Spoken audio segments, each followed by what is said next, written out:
went by himself into a dense area of the forest with many tall, leafy trees. He decided to do something he's never done before while on a mission. He decided to briefly meditate, using the skills he learned to communicate with nature and animals telepathically, along with the RFID chips and advanced technology injected inside of him, used to enhance his tracking capabilities. He tried to reach out with his mind to see if he can locate and communicate with these beings. As he meditated, he began to feel warm inside. Then he began to feel connected to everything in the forest, like he could communicate with all the living creatures directly around him: insects, animals, trees, grass, and plants. He could feel them all breathing, eating, communicating with each other, like he was a part of that ecosystem. Then he saw a vision of 3 reptilian humanoid creatures with cybernetic weapons technology attached to them. They kind of looked like cyborgs. There were 3 of them. He saw in his mind 2 creatures run off and disappeared and couldn't be located, but the other one was still in the area.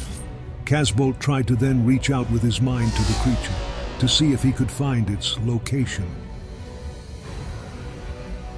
He then felt it. He felt the creature inside his head was not a bad alien. They were creatures that had no bad intent and became lost. He felt the UFO craft never crash-landed. It just landed in a way that appeared like it crashed. James tried to communicate with this creature telepathically, but was not responsive. James felt this creature knew he was being spied on telepathically and felt these creatures were also very psychic. This creature knew it was being spied on and welcomed it. Like a cat and mouse game, James felt this creature wanted to be found and wanted to challenge James and his team.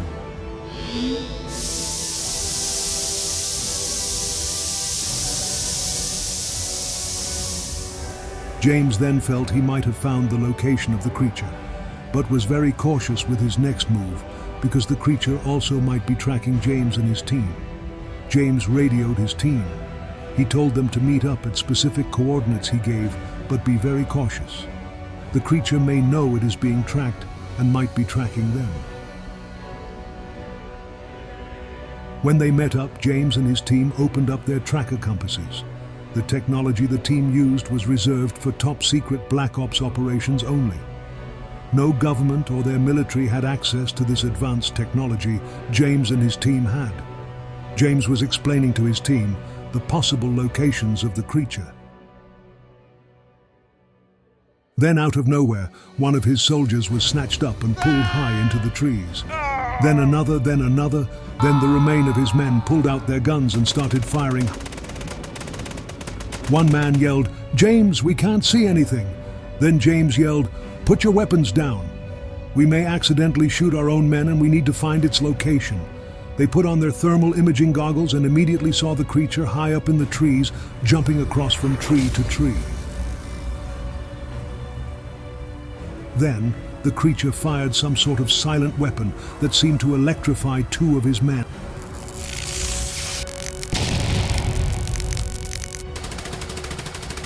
Then it disappeared again. James said, "Put your weapons away. The creature is playing with us. It wants us to find it, but is playing a cat and mouse game." One man said, "What about our men it took down? When I see this creature, I'm taking it down any way I can." James said, "That is fair, but we need more of a strategy. This creature appears to be very smart and knows how to move about in these jungles." James was left with only 3 men, after the creature took out 5 members of his team. James felt this mission was a failure, a mission he was leading, and was thinking about the disciplinary actions he would receive. He said to his men, "We need to stick close together now at this point, but we need to come up with a plan."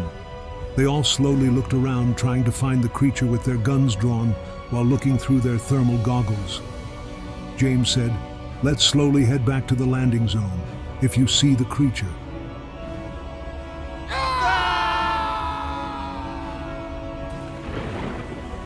It became clear the creature purposely took out all James' men but him. James was now in a losing battle with this mysterious animal. He didn't know exactly what he was up against. Then he saw it. The creature slowly materialized right in front of him. It was using some sort of cloaking device. James looked at it, shocked by its appearance.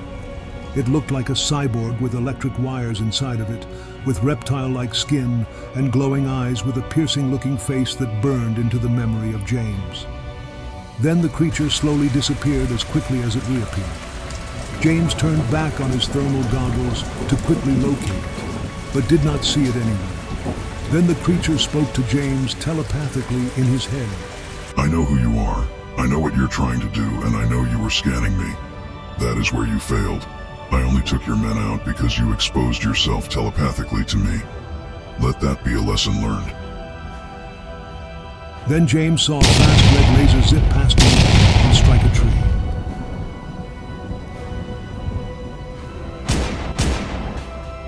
James became very cautious and slowly walked through the forest. Then he stopped and closed his eyes to reach back out to the creature with his mind, but the creature gave no response. James lifted his gun and didn't know what his next steps would be. James tried to radio HQ, but the radio was dead. James had no other option but to continue to hunt for this creature on his own. Minutes went by with no visuals, no sounds, and no whereabouts to where the creature went. Then James went back and did the only thing he could do. He went back into his meditation, connected with the forest, feeling all he could and melding with the ecosystem like he did earlier. He visualized the creature slowly walking to him. The visual in his meditation was so real, it felt like the creature was actually there. Then the creature began talking to him telepathically.